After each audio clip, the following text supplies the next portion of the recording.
out.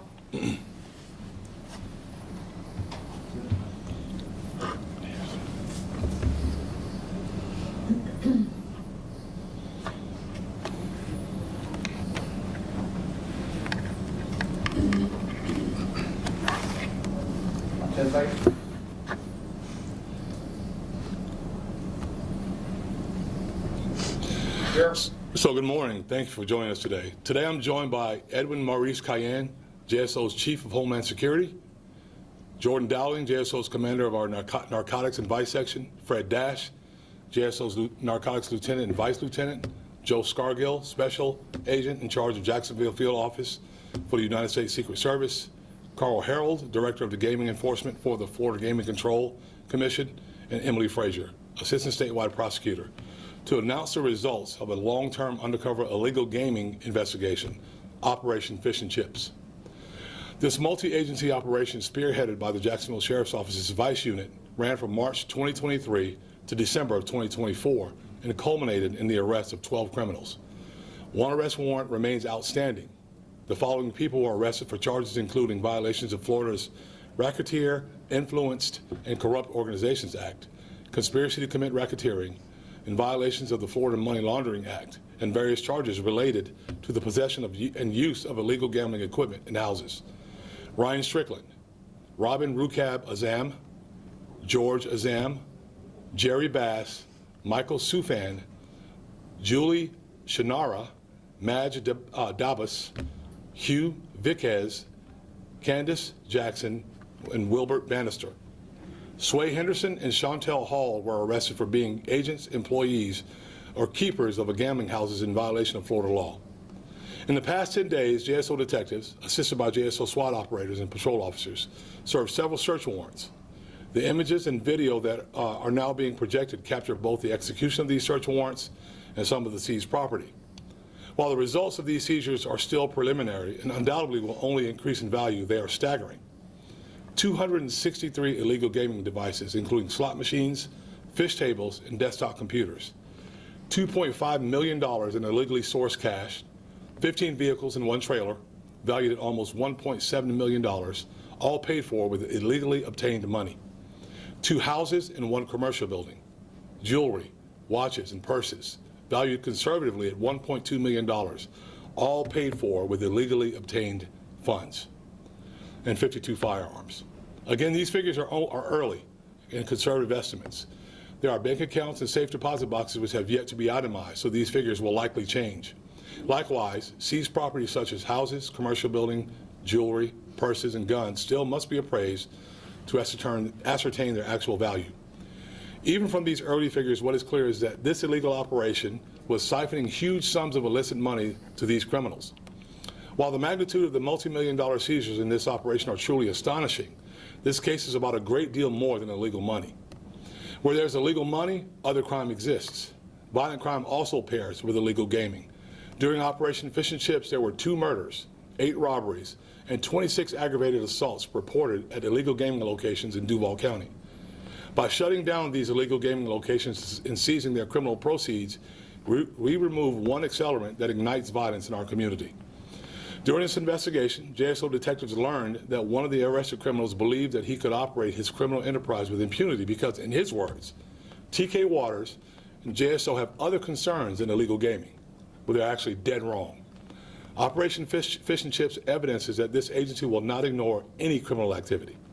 In my public service announcement to those criminals that are involved in this, there is no safe crime in which to engage in Duval County.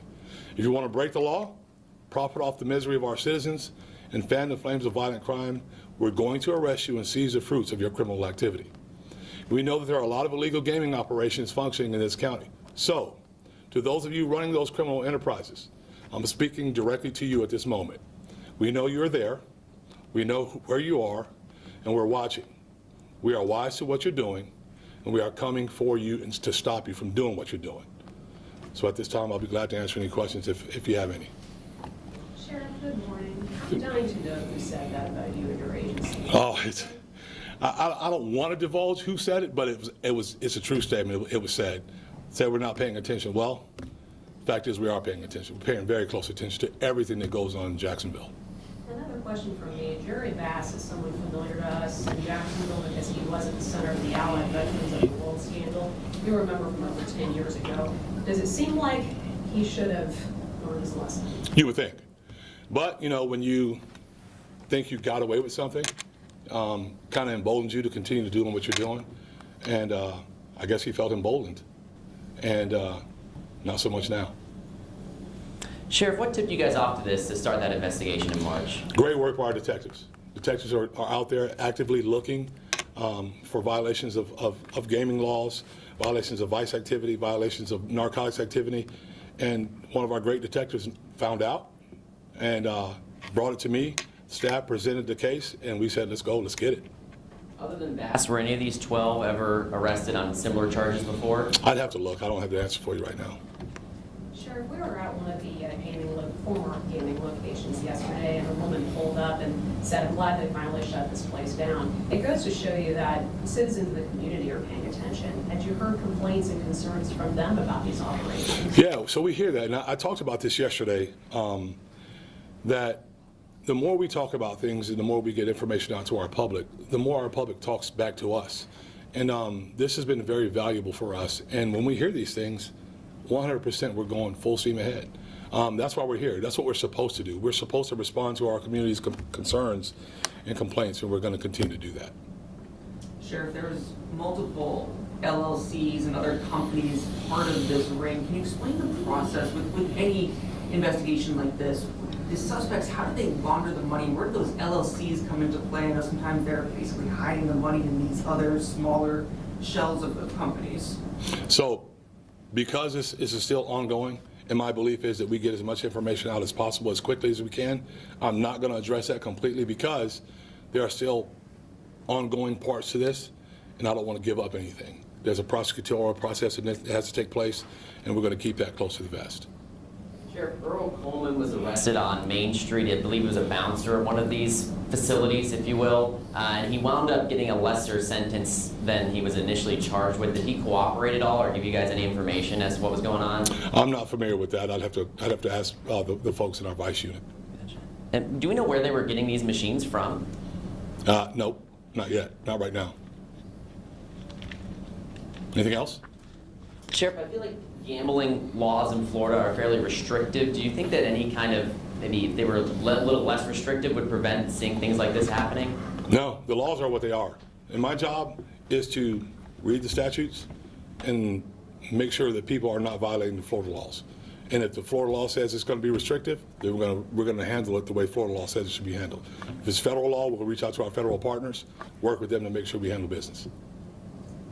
You know, Sheriff, as we know, gambling is also very addictive to a lot of people in our community. Is it safe to say these people are profiting off of people's addictions? Absolutely, 100%. I think they know that. They know when you get in a business like this, they know what they're doing. They know there are people, and ultimately we're responsible for our actions. I know that. But they know when they get people hooked into this kind of stuff that they're going to, the draw is, I can keep winning, I can win, I can recover, I can do better. So they know that the money is almost never ending. And when you operate these kind of places, they know they're going to draw a certain crowd. And I absolutely believe it's predatory. All right, thank you all very much. Appreciate it.